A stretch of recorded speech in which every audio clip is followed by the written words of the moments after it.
मैं जब उधर से आ रहा था, मैंने एक बोर्ड लगा हुआ देखा,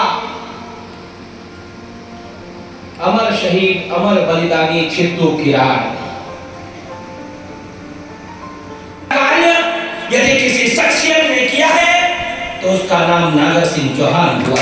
और मैं उस क्षेत्र में खड़े होकर बोल रहा हूं, जब हम दुनिया का इतिहास पढ़ते हैं और दुनिया के इतिहास को हम पढ़ाते हैं तो हमें यह पता चलता है कि जब न दुनिया में कोई ईसा था, न दुनिया में जब कोई मूसा था, और मोहम्मद का भी कोई अता पता नहीं था, तब आखिर इस दुनिया में रहा क्या होगा? 1400 साल पहले इस धरती पर इस्लाम नहीं था, 2000 वर्ष पहले इस दुनिया में ईसाईयत नहीं थी, तब इस दुनिया में क्या रहा होगा? आज हम विश्व हिंदू परिषद की स्थापना का यह महोत्सव मना रहे हैं। हमारे यहाँ लोग कहते हैं चलिएगा वेश बनाया श्याम चूड़ी बेचने आया। वो योगेश्वर भगवान श्री कृष्ण खुद घोषणा करता है कि परित्राणाय साधूनां विनाशाय च दुष्कृताम् धर्म संस्थापनार्थाय सर्वभवानि युगे युगे। क्या अद्भुत समझ है मेरी इन बेटियों की। आपकी समझ को मैं प्रणाम करना चाहता हूं। वो एक शब्द का भी उल्लेख किया जा रहा था, हमारे मित्र मंत्री महोदय ने अभी कहा जोहार शब्द। मंत्री महोदय ने एक बात कहना चाहता हूं कि ये जो जोहार शब्द है ये झारखंड की उत्पत्ति नहीं है। इसके इतिहास को यदि हम जानेंगे, हम यदि 26 अगस्त 1303 के दिन की बात करें, 26 अगस्त 1303 का वो दिन जब अलाउद्दीन खिलजी की सेना चित्तौड़ के दुर्ग को घेर कर खड़ी हुई थी और चित्तौड़ की महारानी पद्मिनी ने एक विषादकारी चिता जलाई और 16,000 छत्रमियों के साथ उस चिता में कूद पड़ी और एक नारा लगाया। उन्होंने कहा जय हर, जय हर। हर का अर्थ होता है महादेव, हर का अर्थ होता है मतलब होता है सदाशिव। वो स्वयं को शिव को समर्पित करती रही अग्नि ज्वाला जलाकर, और जय हर जय हर जय हर, और उसे जोहर कहा गया। और बात यदि आदिवासी समाज की हो, अरे दुनिया जानती है और दुनिया मानती भी है कि आदि देव किसका नाम है? आदि देव हमारे महादेव हुआ करते हैं। विश्व हिंदू परिषद की स्थापना का यह उत्सव मना रहे हैं।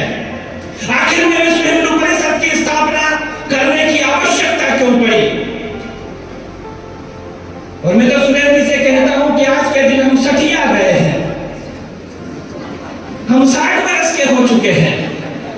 ये षष्ठी पूर्ति का महोत्सव मना रहे हैं, और जब कोई 60 वर्ष का होता है तो उसे कहा जाता है कि ये सठिया गया है।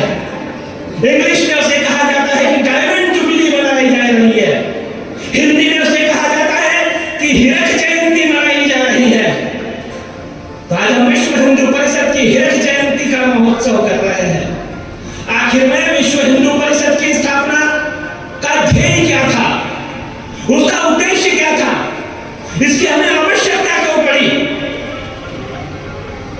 गर्मी हो रही है ना, थोड़ी और भीषण गर्मी होना चाहिए। जरा अपने दोनों हाथ ऊपर उठाना, सारे लोग दोनों हाथ अपने ऊपर उठाना। ये ऐसी तालियों की गूंज होनी चाहिए कि दूर दूर तक ऐसा लगे कि कृष्ण जन्म हो रहा है। विश्व हिंदू परिषद की स्थापना का हम महोत्सव कर रहे हैं। 21 बार तक आपकी ये तालियां बजनी चाहिए।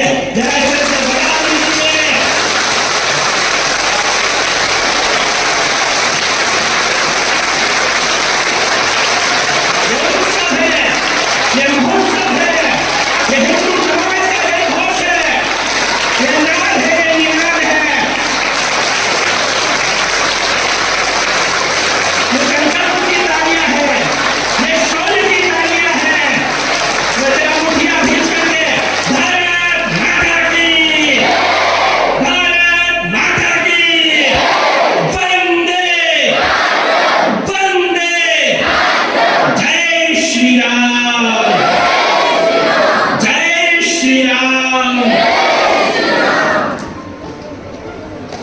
अच्छा लगा आप लोगों को?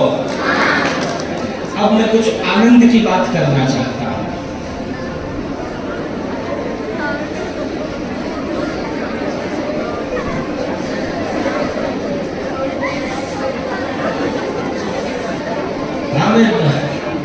बच्चियों, ये जो बेटियां बैठी हुई है, इनके कंधों पर राष्ट्र की संस्कृति को बचाने का जिम्मा है।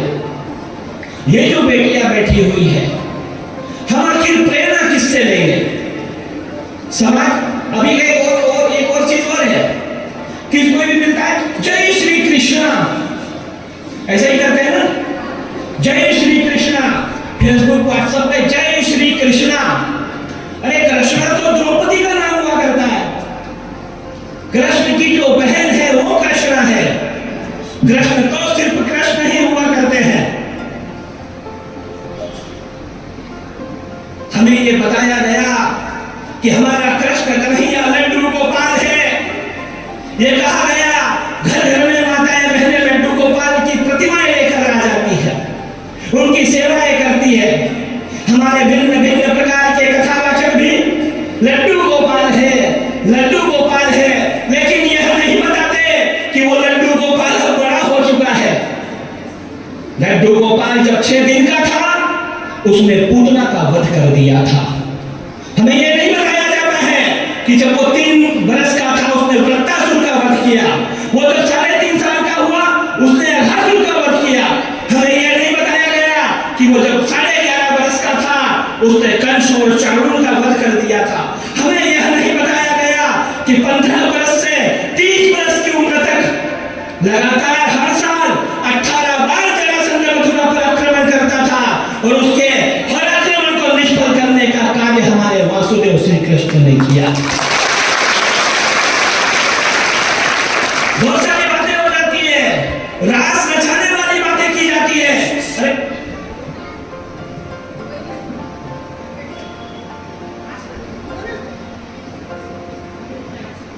बेटा 5 मिनट बस, हमें भी महू जाकर फिर एक जगह बोलना है। आज क्या है कि हमारे सुरेश जी माने में इन्होंने 2 जगह कार्यक्रम तय कर दिए हैं, और हमारा क्या है, सब उसका है। हमें ये कहा गया कृष्ण तो रास रचाता है, वो छलिया है। 11 बरस का बच्चा कृष्ण, जिसने मथुरा और गोकुल और वृंदावन को छोड़ दिया, फिर पलट करके गोकुल और वृंदावन की तरफ उसने आज तक नहीं देखा।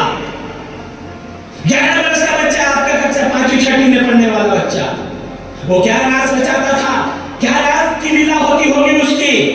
वो तो साक्षात वासुदेव है, वो हरि है, वो नारायण है। उसने चयन किया, उसका जन्म कहाँ हुआ? मथुरा में, कारागृह में जन्म होता है। एक कारागृह में जन्म हुआ, माता पिता बंदी बने हुए हैं। वहां से निकल करके जब जाने लगता है तो यमुना उफान पर आ जाती है।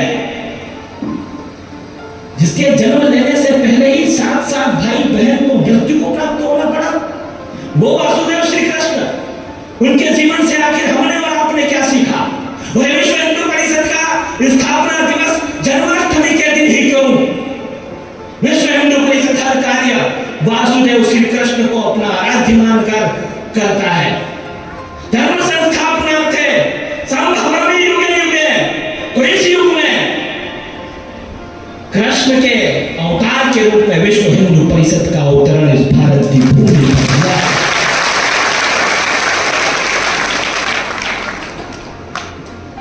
बनारस हिंदू यूनिवर्सिटी, कितने लोगों ने नाम सुना BHU का? क्यों की गई थी उसकी स्थापना? पंडित मदन मोहन मालवीय ने बनारस हिंदू विश्वविद्यालय की स्थापना की। 1915-1916 में कर दी। उनकी स्थापना करने का ध्येय यह था कि दुनिया की शिक्षा पद्धति को भारतीय दर्शन से देखा जाए, भारतीय बुद्धि से देखा जाए। लेकिन जब 1947 में भारत को आजादी मिली, ऐसा कहा गया कि भारत आजाद हो गया है, उसके बाद जो लोग सत्ता पर बैठे, उन्होंने ऑक्सफोर्ड और कैम्ब्रिज के सर्चों में भारतीय विचार पद्धति को ढालने का प्रयत्न किया। उन्होंने ऑक्सफोर्ड और कैम्ब्रिज के उन साचों को लाकर भारत के गांव-गांव में स्कूल शिक्षा के रूप में उतार दिया। कोई भारतीयता की ओर ध्यान नहीं दे रहा सेवक संघ के द्वितीय संघ चालक परामर्शध्येय श्री माधवराव सदाशिवराव गोलवलकर, जिन्हें गुरुजी कहा जाता है, गुरुजी के देखरेख में, उनके निर्देशन में मुंबई के सांदीपनि आश्रम में चिन्मयानंद जी के द्वारा आमंत्रित की गई संतों की एक बैठक, उस बैठक में नगर निगम उसमें बुलाया गया, बौद्धों को बुलाया गया, पारसियों को बुलाया गया, सिखों को बुलाया गया, सभी को आमंत्रित किया गया और ये कहा गया कि जो भी भारत की धरती पर रहता है, जो भी उस देश में रहता है जो सिंधु नदी के तट पर था, जिसको हम हिंदुस्तान कहते हैं, जहाँ के निवासी हिंदू हैं, भारत में रहने वाला हर व्यक्ति हिंदू है और हिंदुओं की संस्कृति को हिंदुओं के दर्शन के साथ जोड़ा जाए, किस तरह से हिंदू एक होकर रहे, हिंदुओं का विघटन न हो और हिंदू जो भारत में रहना हो, उनकी मर्यादा की रक्षा हो, हिंदू बहन बेटियों की शील की रक्षा हो, इसलिए विश्व हिंदू परिषद की स्थापना का एक संकल्प लिया गया और वो संकल्प तो ले लिया, उसको पूरा करने के लिए गांव गांव घर घर तब से चला, आज ये 60 वर्ष का हो गया है, अनेक उपलब्धियां हैं विश्व हिंदू परिषद के पास गिनाने के लिए, दिखाने के लिए, समझाने के लिए। लेकिन आज मैं अलीराजपुर में खड़ा हूं। अलीराजपुर का इतिहास लिखा है अंग्रेज ने, उसका नाम है C.E. लियोट। सर्च कर लेना उसकी किताब, C.E. लियोट ने एक किताब लिखी, उस किताब में उसने लिखा कि 18वीं सदी के उत्तरार्ध में आली से शुक्र नदी के तट पर रियासत काल की राजधानी राजपुर में ट्रांसफर की गई और इसका पूरा नाम आली राजपुर रखा गया।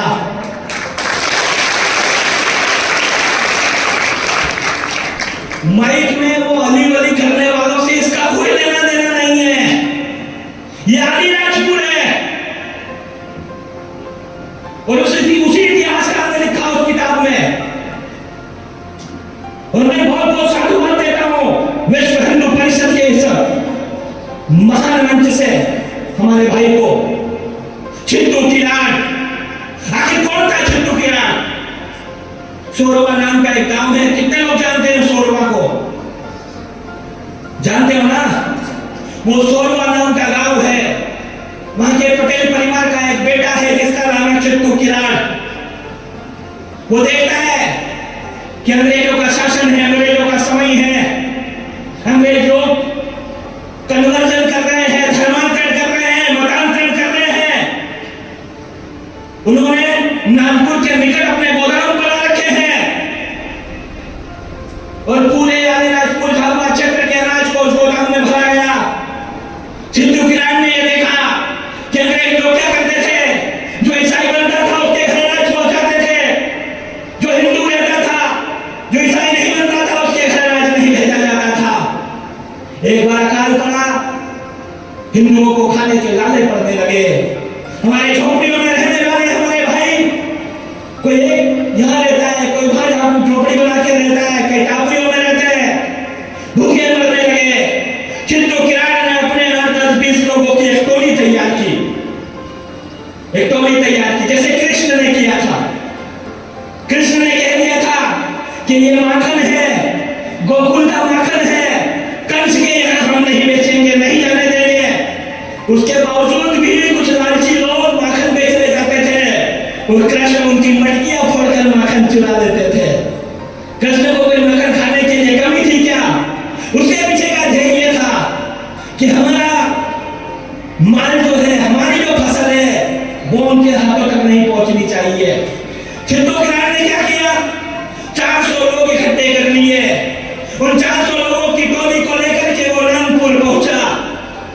अंधेरी रात में उन 400 लोगों ने नागपुर के उन गोदाम को लूट करके रातों रात जितने भी क्षेत्र में अपने जनजाति भाई रहते हैं उनके घरों तक अनाज पहुंचाने का काम किया। उसने जो अनाज पहुंचाया, वो कंसेप्ट को समझना आप लोग। चिंटू किरान तो उस दिन अपना काम करके अमर हो गए, लेकिन उस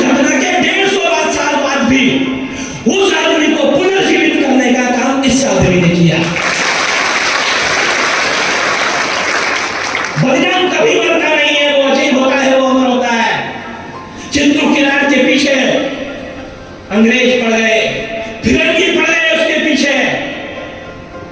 चित्तो किराट ने हार नहीं मानी, लेकिन एक दिन धोखे से उसे पकड़ लिया गया। चित्तो किराट और उसके एक साथी को छोड़कर गिरफ्तार किए गए 42 लोगों को अंग्रेजों ने आजाद कर दिया। लेकिन 2 को गिरफ्तार करके इंदौर ले गए।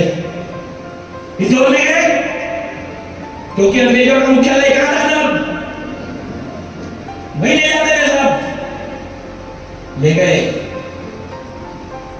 उसके बाद चित्तो किराट बलिदान हो गया, उसे फांसी की सजा हो गई, उसे गोली मार दी गई। वो भारत माता के लिए, वो हिंदू धर्म के लिए, वो इसलिए कि मेरे भाइयों का अंग्रेज कर्मजन न कर सके, मतांतरित न कर सके, धर्मांतरित न कर सके, इस ध्येय को लेकर भारत माता का वो बेटा उस अमर ज्योति में लीन हो गया, विलीन हो गया। लेकिन बलिदान व्यर्थ नहीं गया। आज विश्व हिंदू परिषद 60 वर्ष का हो रहा है, तो हमारी नमस्ते सदा वत्सले मातृभूमि धर्मों रक्षति रक्षित की परंपरा वाला हमारे भाई क्या संघर्ष लड़ाई लड़ी और चित्तो किराट के नाम से भवन बना दिए, विद्यालय बना दिए, महाविद्यालय बना दिए, और आपके दिलों में भी पुनः चित्तो किराट की इसने प्रतिष्ठा कर दी।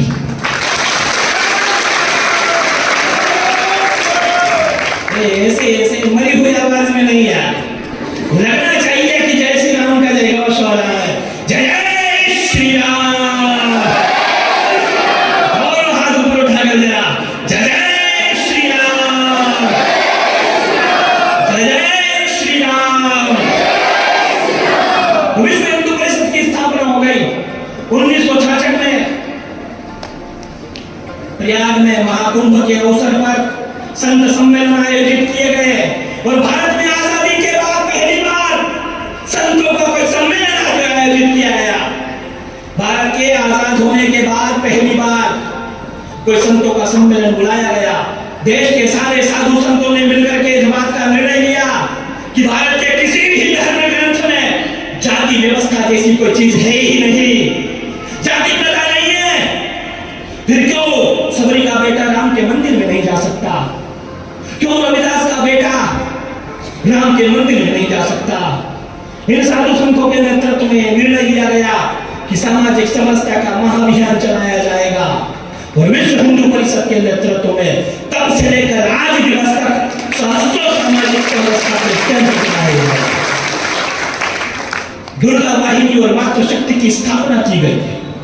दुर्गा वाहिनी एक ऐसा संगठन है जिसने 40 लाख से अधिक बहनों को बचाया है। मुस्लिमों के हाथ में जाने से 40 लाख बहनों को बचाया है। कहां से आते हैं ये लोग? यही से आते हैं। मोबाइल रिचार्ज की दुकानें हैं इनकी, चूड़ियों की दुकानें हैं इनकी, ब्यूटी पार्लर इन लोगों के हैं। आजकल तो सैलून वाला नहीं मिलता ही नहीं है, उल्ले मुल्ले खोलकर बैठे हैं दुकानें। हमारे भाइयों का क्या, फल वाले सब जिहादी लोग मिलेंगे, और अभी थूक जिहाद चल रहा है। विभिन्न प्रकार के जिहाद चलाए गए। एक लव जिहाद चलाया गया, हिंदू बहन को, हिंदू बेटी को मुसलमान बनाने के लिए लव के चक्कर में फिल्में ऐसी बनाई गई जिसमें यह बताया गया कि जो पुजारी है, पंडित है, वो लालची है। जीसस क्राइस्ट को मानने वाला वो भगवान का बंदा है। लेकिन ओल्ड टेस्टामेंट एक किताब है, यहूदियों का धर्म ग्रंथ कहते हैं इसको, ओल्ड टेस्टामेंट। उसमें आज भी टेंपल का अर्थ मंदिर पढ़ाया जाता है। मंदिर का अर्थ टेंपल है, टेंपल का अर्थ मंदिर हुआ करता है। चर्च से कोई लेना देना नहीं है उसका। ये चर्च आए कहां से? चर्च को यदि आप देखो हिंदी में तो गिरजा घर कहते हैं। गिरजा किसका नाम है? गिरजा तो पार्वती का नाम है ना। गिरिजा मतलब गिरिराज की बेटी गिरिजा, इन्होंने रख दिया गिरजा। अमेरिका में एक जगह है मेक्सिको, आप मेक्सिको चले जाइए, सेंट तुरक नाम का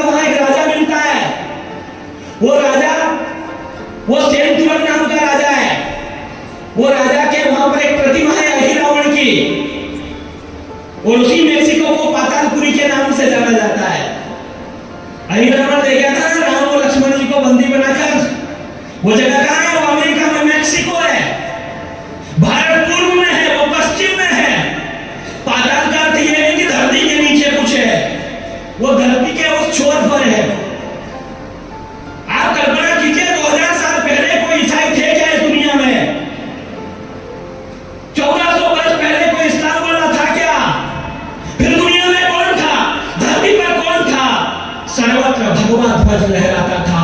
दुनिया के हर देश में हिंदुओं का साम्राज्य हुआ करता था। और आज भी मैं तो कहता हूं, मैं उन लोगों से जो इस्लाम को मानते हैं, वो बेटी की विदाई के समय में हाथ में मेहंदी लगा देते हैं। अरे इस्लाम में मेहंदी लगाना वर्जित है। लेकिन ये 400-500 वर्ष पहले के उनके अंदर का सोया हुआ हिंदू जाग जाता है। इनको याद आता है कि ये कभी हिंदू थे, हाथों में मेहंदी लगा लेते हैं।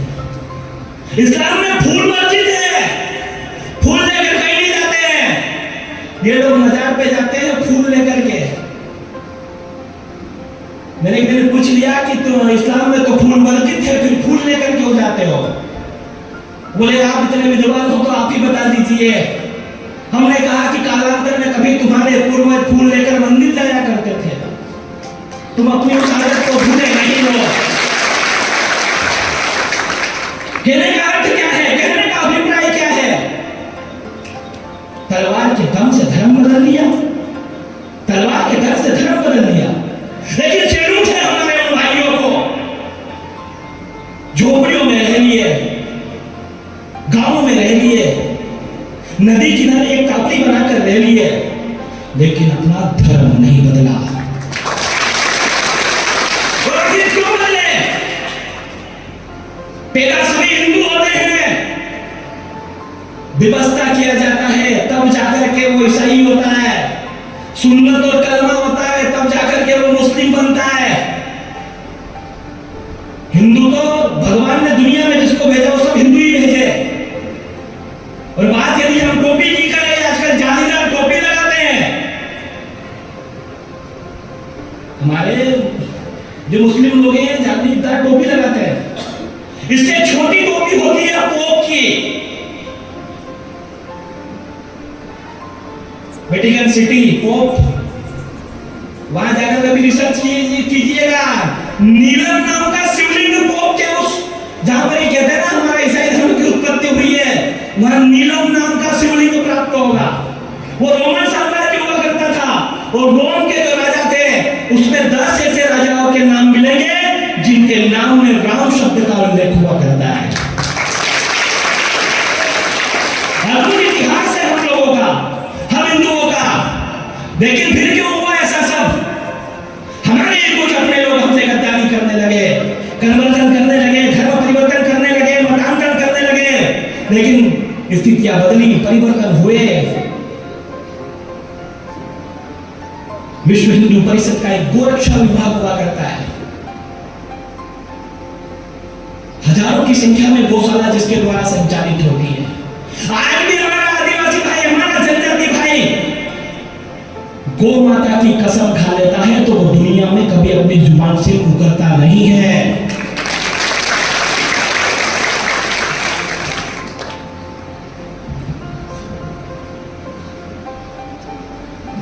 5 मिनट बस है।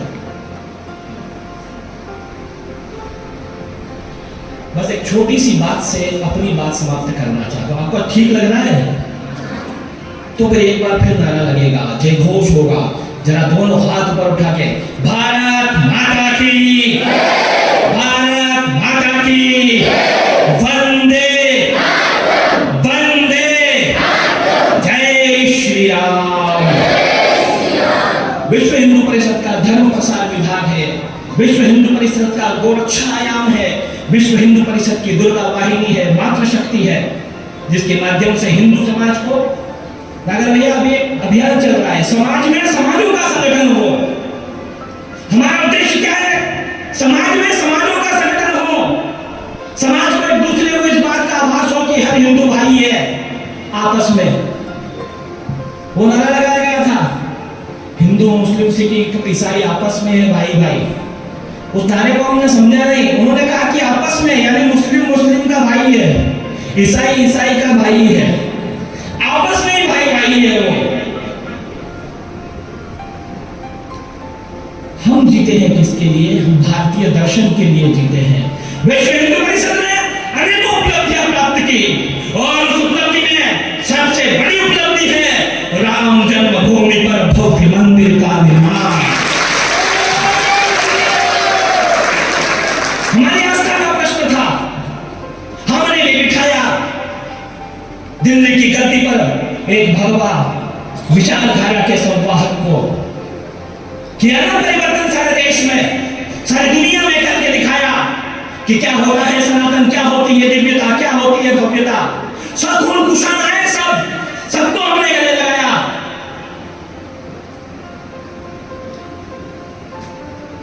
और मध्यांचल की और धर्मांतरण की यदि बात हो, देवगिरी का नाम सुना होगा आपने।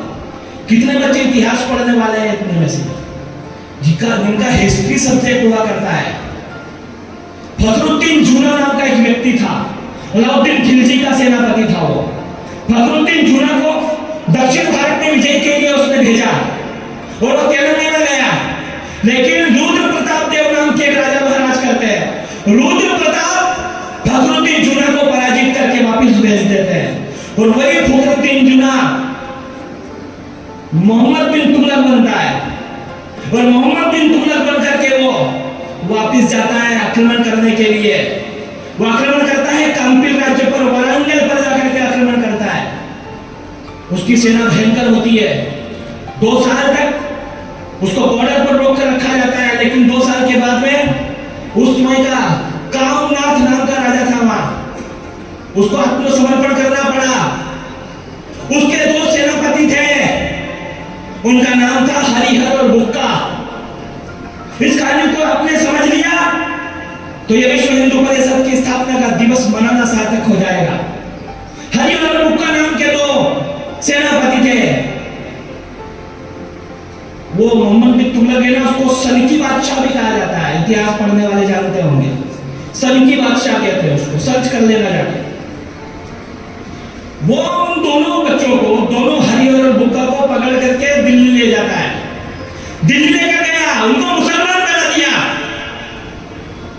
थोड़े समय के बाद, लगभग 30 वर्ष के बाद वारंगल और देवगिरी में फिर से हिंदू एकत्रित होने लगे, संगठित होने लगे।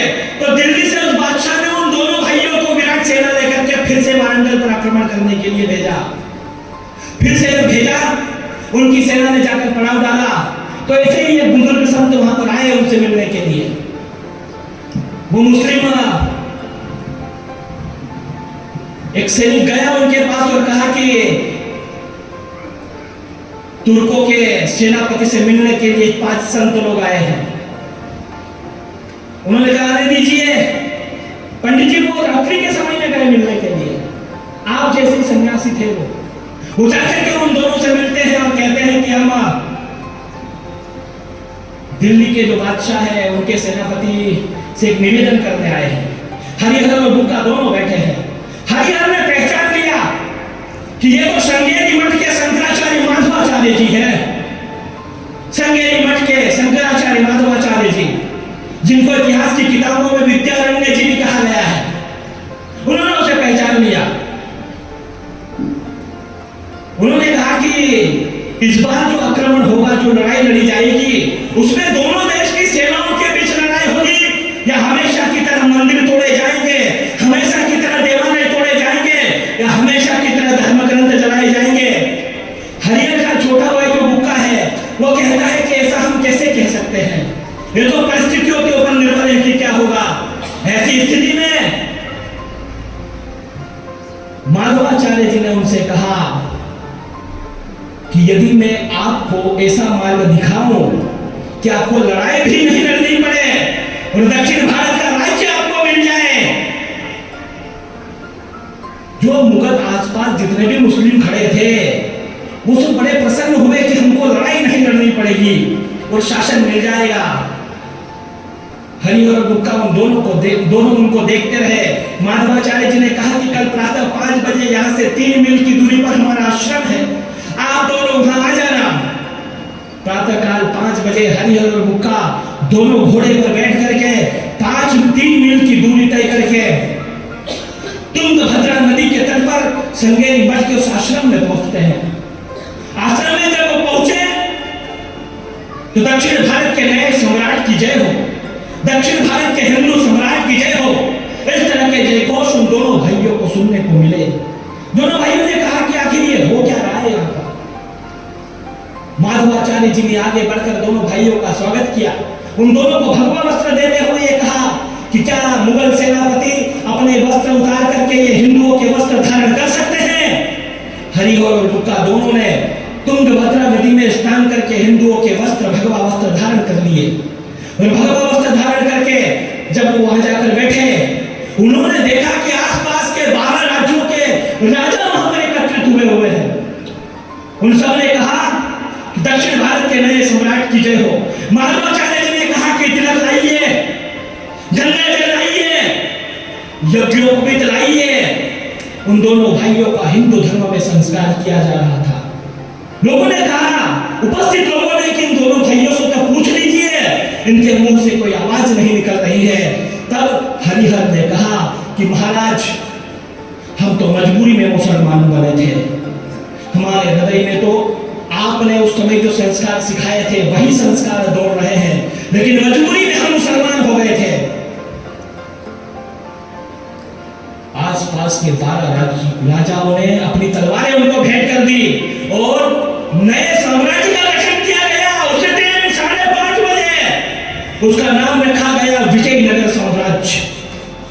और वो विजयनगर साम्राज्य है, इतिहास को जानने और समझने वाले लोग जानेंगे, 1336 से लेकर के 1556 तक हिंदुओं का अभूतपूर्व राज्य रहा वहां पर।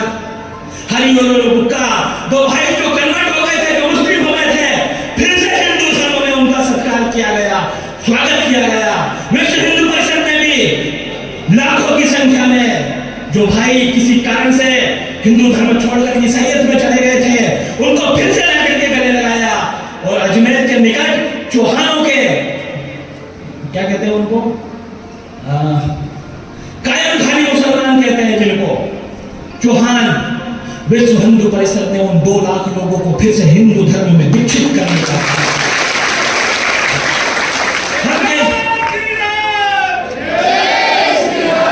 हमारा कहना केवल इतना सा है कि कोई भाई यदि हमारा हमसे अलग चला गया है तो उससे घृणा नहीं की जाए, उसे वापस ला करके गले लगाया जाए, उसे यह समझाया जाए कि हिंदू धर्म तो सदैव से तुम्हारा सत्कार कर रहा है, तुम्हारा अभिवादन कर रहा है, तुम्हारा अभिनंदन कर रहा है।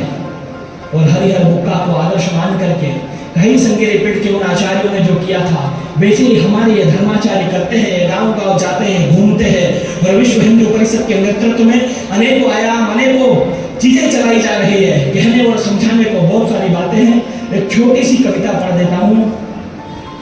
अलाउद्दीन खिलजी की बेटी फिरोजा मनचाहा सोहर पाने की खातिर रखती थी रोजा। एक दिन प्रसन्न उस पर उसका परवरदिगार हो गया। खिलजी की बेटी को हमारे लाडले विरमने से प्यार हो गया, पर किया नहीं उसने मातृभूमि का मोल भाव और ठुकरा दिया था दिल्ली के बादशाह की बेटी का प्रस्ताव। कहा कि धर्म पथ पर बढ़ा दिए कदम, हम पीछे मोड़ते नहीं हैं, गोमांस खाने वालों से हम कोई रिश्ता जोड़ते नहीं हैं।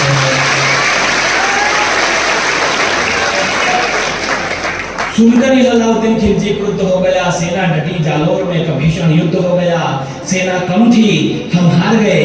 लड़ते लड़ते कांधड़ भी स्वर्ग सिधार गए। तो विरमदे के मस्तक को धड़ से अलग करने का आदेश कर दिया। थाल में सजाकर भाल दिल्ली के दरबार में पेश कर दिया। पर मरकर भी उस वीर ने धर्म से ऐसा नाता जोड़ लिया था, फिरोजा की दृष्टि पड़ते ही कटे हुए शीश में अपना मुंह मोड़ लिया था।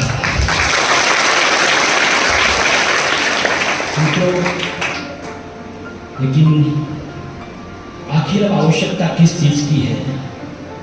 ये तो हो गई अतीत की बातें, लेकिन अभी जो चल रहा है, मेरे इन बेटियों से, इन बहनों से निवेदन है, हम जो देख रहे हैं अभी, हमने देखा कि बांग्लादेश में जहां हिंदू कभी 18% हुआ करता था, वो 7% जैसे ही हुआ तख्ता पलट हो गया।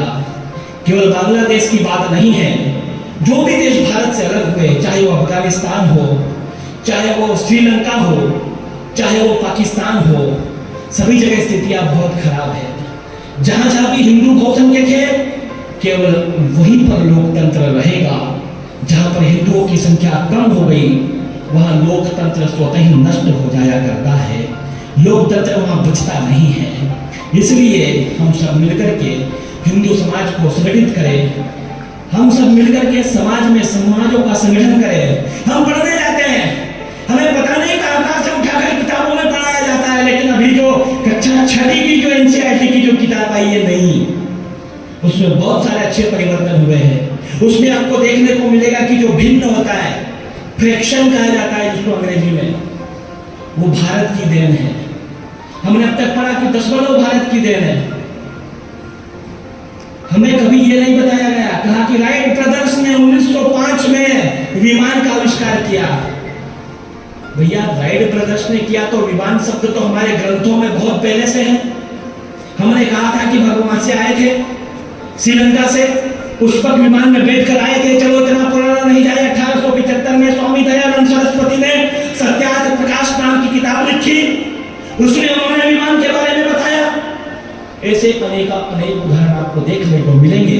जब आप इतिहास को गहराई से पढ़ेंगे तो आपको पता चलेगा कि अहमदाबाद के निकट लोथल नाम की जगह हुआ करती है, जो हड़प्पा सभ्यता का एक बहुत प्रतिष्ठित स्थान हुआ करता है। वहां से जहाज चलते थे ईरान इराक तक, वहां से जहाज चलते थे। तो हिंदू संस्कृति का जय घोष हो, हिंदू संस्कृति का फिर से, हिंदू संस्कृति का हम मिलकर के उत्थान करें। हिंदू संस्कृति का हम क्या उत्थान करेंगे? हम हिंदू संस्कृति को अपनाएंगे तो हमारे जीवन का उत्थान हो जाएगा। इस ध्येय के साथ में आइए मैं अपनी वाणी को विराम देता हूं।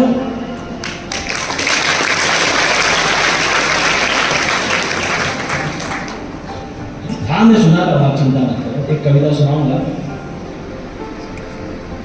आंधी से आंधिया झुका नहीं सकी उस पहाड़ के बारे में, वन में रहता था उस सिंह की दहाड़ के बारे में। इस आदमी ने बताया बोले उसके जीवन चरित्र को, वरना हम कितना जानते थे छिट्टू किरार के बारे में। मैं सूर्य चंद्र की गति का निर्धारण करता, कभी भवरेंद्र कभी सुदर्शन चक्र धारण करता, विष्णु भार्या धरा पर धर्म का संस्थापक हूं, अपने वैदिक विचारों से मैं सर्वव्यापक हूं, मैं वांछा करके तुम सारी विद्याओं का ज्ञाता, मैं शरणागत वत्सल में भाग्य विधाता, मैं वामन में विराट में अदम में साहस का सिंधु हूं, मैं दशरथ नंदन मर्यादा पुरुषोत्तम, मुझे गर्व है मैं हिंदू हूं।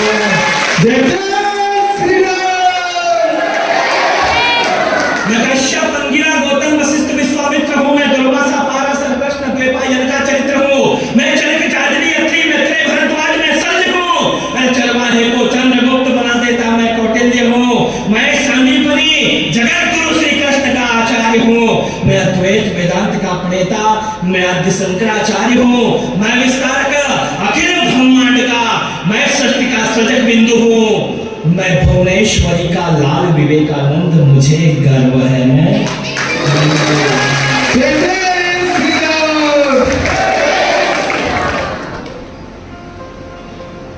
मोबाइल रिचार्ज की दुकानों पर हमारी बच्ची आ जाती है भैया, जिहादी लोग वहां से नंबर गवा लेते हैं। चूड़ियों की दुकानों पर जाती है, श्रृंगार आइटम वाली दुकानों में जाती है, कटलरी के आइटम्स लोग बेचते हैं। आखिर कमी किसकी है? ये कमी हमारी है। हम ये संकल्प ले फल खरीदे, हमने वो थूक वाले फल ले लिए उस मिये से, ले जाकर के हमने भोलेनाथ को समर्पित कर दिए, तो भोलेनाथ प्रसन्न होगा क्या? हमारे योगी बाबा ने किया चमत्कार। दुकान पे लिखा जाएगा कि दुकान किसकी, उसका नाम।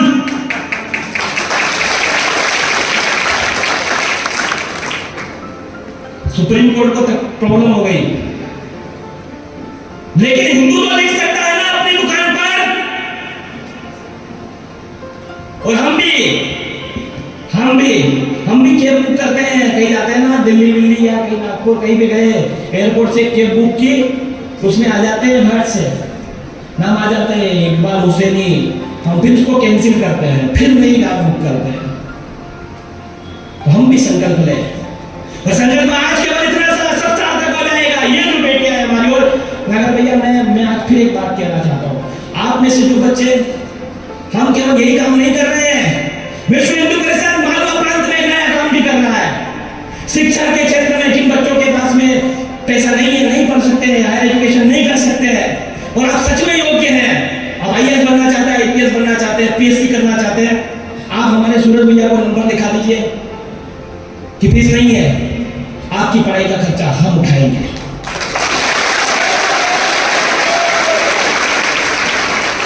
क्या है, हम सब एक ही तो हैं, हम कोई अलग थोड़ी है। इसलिए आइए एक अंतिम बात जो छूट गई थी, 9 अगस्त को मूल निवासी दिवस मनाया गया। 9 अगस्त को भारत में मूल निवासी दिवस मनाया गया। मेरे मित्र से पूछ लिया कि 9 अगस्त को मसबरी की जन्म जयंती है क्या? 9 अगस्त को मसबरी की जन्म जयंती है क्या? 9 अगस्त को बिरसा मुंडा का जन्मदिन है क्या? 9 अगस्त को टंटे मामा का से संबंध है क्या? 9 अगस्त का चित्तू किरार से कोई लेना देना है क्या? कहा कि नहीं, 9 अगस्त का इनमें से किसी से भी लेना देना नहीं है। फिर भारत में यह मूल निवासी का कंसेप्ट आया कहां से? जब इतिहास का अध्ययन किया गया तो यह पता चला कि कोलंबस को स्पेन की रानी ने भारत भेजा था मसाले लेने के लिए। वो पूर्व में आने की जगह पश्चिम में चला गया, उसको आना भारत था, वो अमेरिका पहुंच गया। अमेरिका पहुंच गया, वहां के लोगों को उसने रेड इंडियन कहा, वो मसाले नहीं मिले उसको, मसाले नहीं मिले उसको। तो वहां जो बच्चियां दिखाई दी, उन बच्चियों को उठा उठा कर वो वहां से स्पेन भेजने लगा, यूरोप भेजने लगा, अमेरिका से। उन लोगों को लूट लूट करके नरसंहार किया वहां पर। वो 6 बार अमेरिका गया, और अमेरिका में अभी जो लोग रहते हैं वो सारे लोग वो हैं जो यूरोप से जाकर वहां रहते हैं। यूरोप, अमेरिका का प्रभुत्व बढ़ता गया सारे दुनिया में। 1993 में अमेरिका ने कोलंबस डे मनाने का निर्णय लिया, क्योंकि कोलंबस तो उनका गॉडफादर हो गया। जैसे कि मोहम्मद अली जिन्ना पाकिस्तान का है, वैसे ही कोलंबस उनका गॉडफादर हो गया, दिन मनाने का निर्णय लिया गया। लेकिन वे जो लोग जो मूल निवासी थे, जिनके ऊपर अत्याचार किया था, उन लोगों ने इस बात का विरोध किया। उन्होंने कहा कि कोलंबस डे क्यों मनाया जाएगा, तुम लोगों ने तो हमारे ऊपर अत्याचार किए। अमेरिका की यूएन में बहुत चलती है, संयुक्त राष्ट्र संघ में, उसने एक निर्णय लिया कि क्यों ना इनको खुश करने के लिए मूल निवासी दिवस मनाया जाए, और 9 अगस्त की तारीख घोषित कर दी। उस समय भारत से भी यह पूछा गया था, इतिहास में लिखा हुआ है, भारत से भी पूछा गया था कि मूल निवासी दिवस के बारे में आपकी क्या विचारधारा है। तब भारत ने लिखित में यह कहा था कि भारत में जितने भी लोग रहते हैं वे सब वहां के मूल निवासी हैं, इसलिए इस मूल निवासी दिवस का भारत से कोई लेना देना नहीं है। इसमें भारत तुम्हारे साथ नहीं है, स्पष्ट रूप से ये कहा गया। तो भारत नहीं मनाता है, लेकिन पिछले कुछ वर्षों षड्यंत्रों के तहत इस विचारधारा को भारत में थोपने की कोशिश की जा रही है, और मूल निवास की जगह इसको विश्व आदिवासी दिवस का नाम दे दिया। मित्रों, एक बात बताइए, यहाँ का जनजाति रहने वाला, हमारे संविधान में आदिवासी शब्द नहीं है। हमारे संविधान में बाबा साहब अम्बेडकर के से पूछा गया, उन्होंने कहा कि भारत में रहने वाला हर व्यक्ति यहाँ का मूल निवासी है। इसलिए संविधान में उन्होंने जनजाति एक शब्द दिया, जनजाति। इसलिए मित्रों, हम किसी भी षड्यंत्र से बचे, हम भारत माता की जय का घोष करें और संकल्प लें कि हमारी ये बेटियां किसी भी कन्वर्जन करने वालों की दुकान पर आज के बाद नहीं जाएगी, मतलब नहीं जाएगी।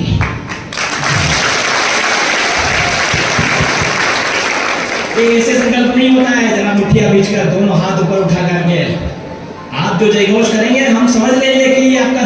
चलो तालियां बजा देना जोरदार एक बार, संकल्प की तालियां, शौर्य की तालियां।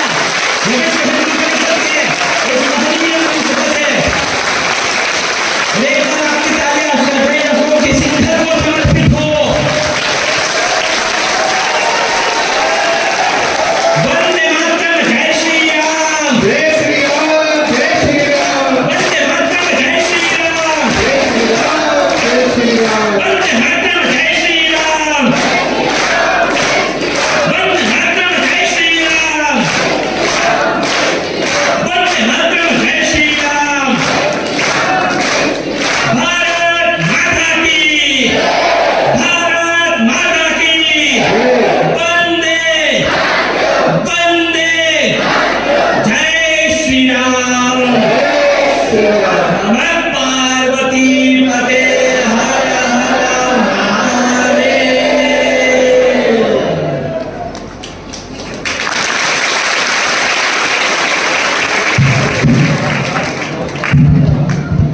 अभी सिर्फ 2 मिनट बैठना है।